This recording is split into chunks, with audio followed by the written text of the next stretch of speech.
Hello everybody and welcome to another edition of Home Mash TV. We're glad that you could join us once again. This is another special edition episode. And before we get started on that, I just wanted to let everybody know once again how great our show is doing. I mean, we're getting feedback all the time. We're getting more views on my videos, so that shows that you're really enjoying it. And we appreciate that feedback. Today from Queensland, Australia, we have Jason Kemp. And we had a fun time talking, and I think you're really going to love this interview. So without further ado, let's start the show. Hello again, everybody. Welcome to the review here, and from Queensland, Australia, today we have Jason Kemp. How are you doing, Jason? Fantastic, Paul. How are you, sir? I'm glad you can make it today. I'm glad to hear. Having a cuppa, talking to you. Okay.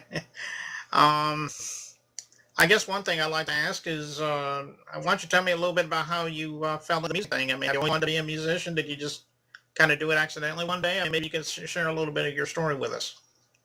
I wish it was that simple. I started playing piano around the age of 3 years old, and was basically trained on piano until about the age of 11, 12, where I superseded my teacher and was offered a placement in the Conservatorium of Music. Unfortunately, my parents and I lived in a trailer at the back of my grandparents' place, so we couldn't afford that. So I taught myself guitar, and not 12 months later, I was in my first country band called Fat Cattle. And we toured Western Queensland when I was about 13 years old. Had trouble getting into the venues because of it. From there, I joined heaps of other different kinds of bands, playing piano and guitar and singing.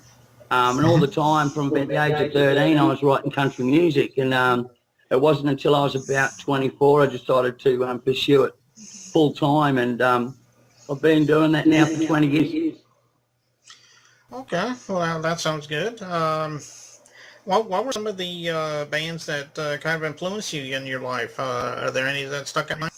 There's heaps. But the usuals. I mean, I grew up with Jim Croce and listening to Bob Dylan and Johnny Cash, Willie Nelson, Waylon Jennings, Mel Haggard, Dolly Parton, Tom T. Hall.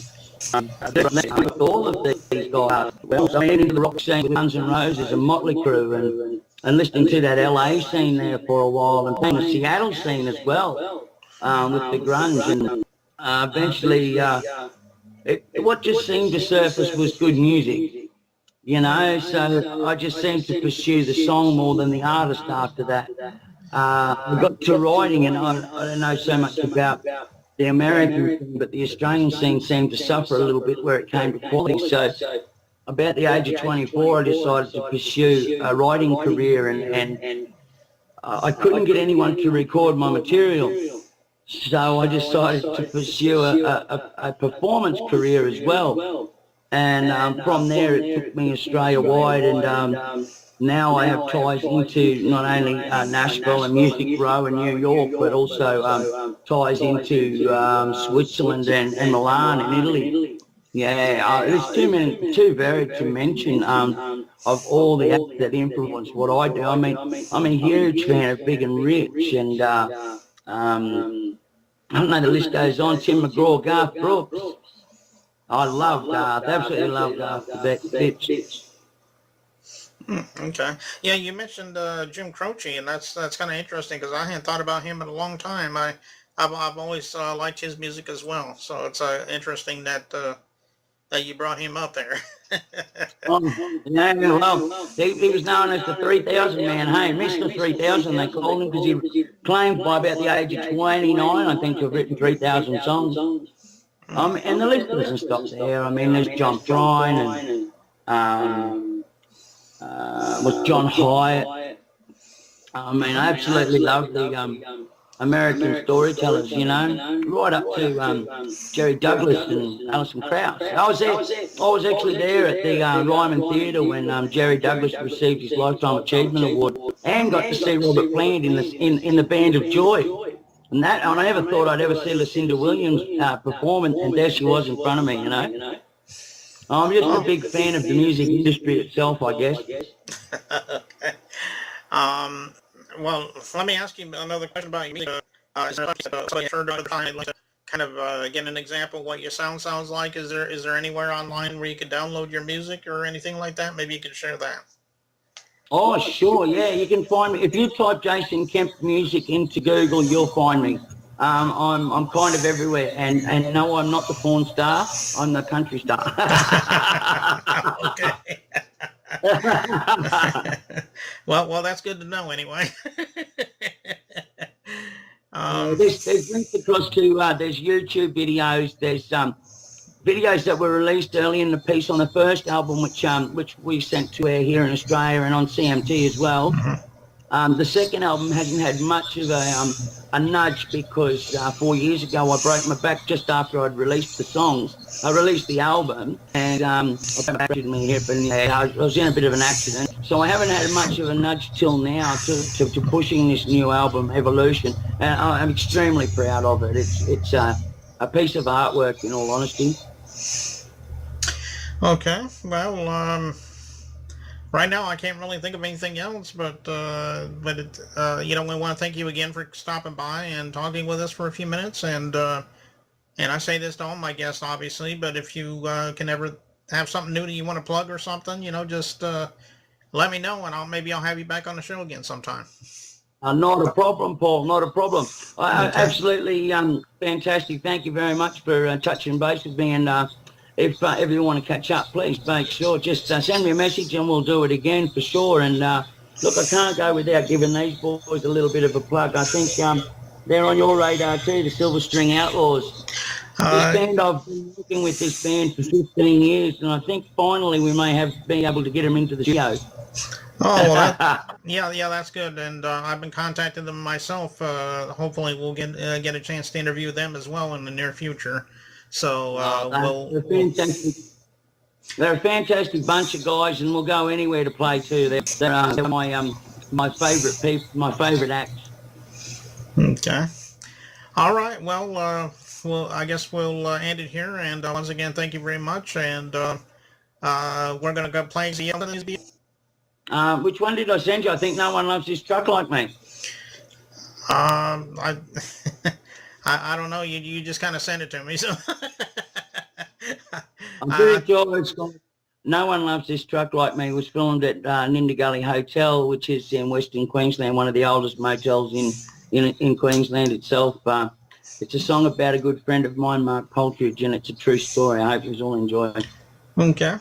Well, we're going to play that for you right now, and we'll be back another time for another interview with another musician. And until then, we'll be seeing you. Lovely.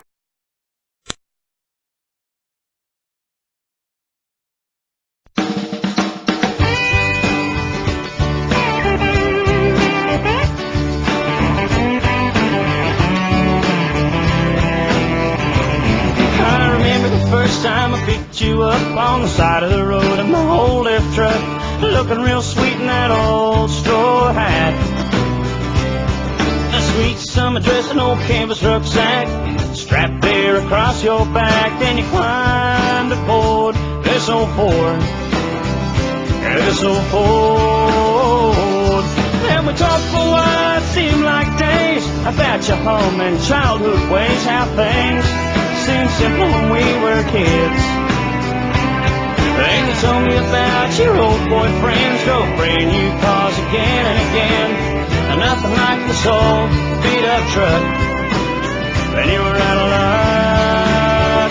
It may have a faded paint and a rusty tray, and every town's got something to say. No cool air, just a natural breeze.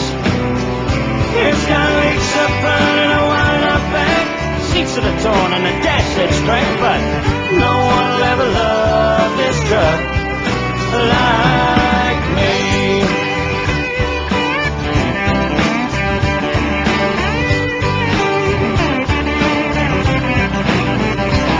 And then he started to say how it was too hot and how you couldn't hear the waters cause the engine shot, and how you felt every bump on the road.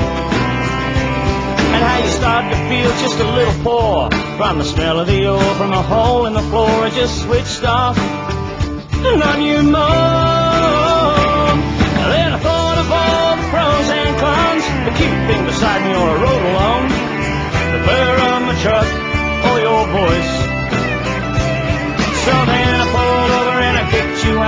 jumped up and down through rocks and shouted, leaned over and I said I had no choice.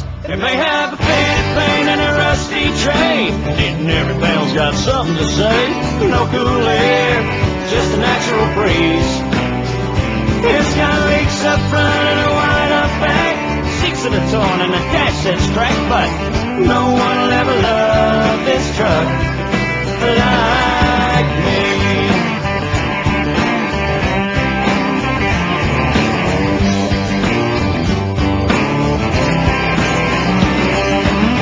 And I see when the next truck stop, cars stop by and they never stop. Don't think that you should have been so mean. It may have a faded paint and a rusty tray, and every panel's got something to say. No cool air, just a natural breeze.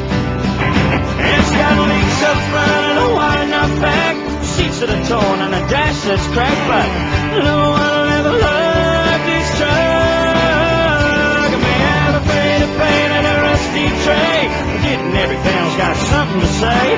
No cool air, just a natural breeze. It's got leaks up front and a wide up back, seats that are torn and a dash that's cracked, but no one will ever love this truck like me.